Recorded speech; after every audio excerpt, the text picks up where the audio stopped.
In Friuli abbiamo orgogliosamente il primato del campanile più grande d'Italia. Si tratta del campanile di Mortegliano, che misura ben 113 metri di altezza. Ma il campanile di Premariacco, con i suoi 62 metri, è uno dei 6 campanili più alti del Friuli Venezia Giulia.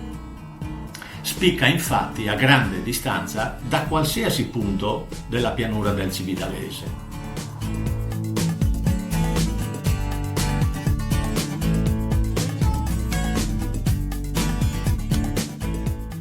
L'antica chiesa di San Silvestro, di origini romane, ormai troppo piccola per la comunità di Premariacco, nel 1915 ha lasciato il posto all'attuale imponente chiesa dedicata sempre a San Silvestro. Nel 1924 invece sono iniziati i lavori per la costruzione del campanile, la cui inaugurazione è stata fatta nel 1932.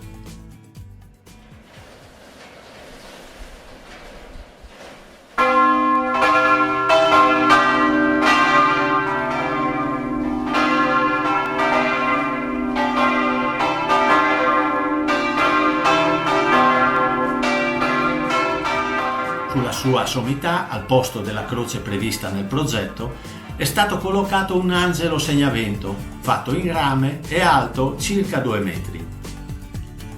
L'angelo, oltre ad avere nella sua mano destra la tromba che indica la direzione del vento, in quella sinistra tiene un ramosello di ulivo come segno di pace in memoria dei caduti nella Prima Guerra Mondiale. Nel 2017, causa l'usura del tempo, ha smesso di girare e quindi di segnare il vento.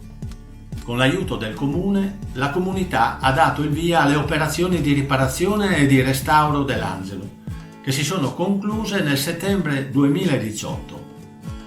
In questa occasione è stata fatta la riunione pubblica con la presentazione di tutte le attività svolte e l'esibizione dell'angelo appena restaurato.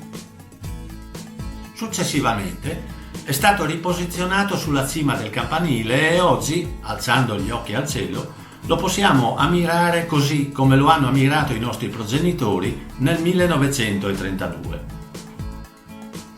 Da tempo avevo in mente di volare con il mio drone e filmare l'angelo da vicino.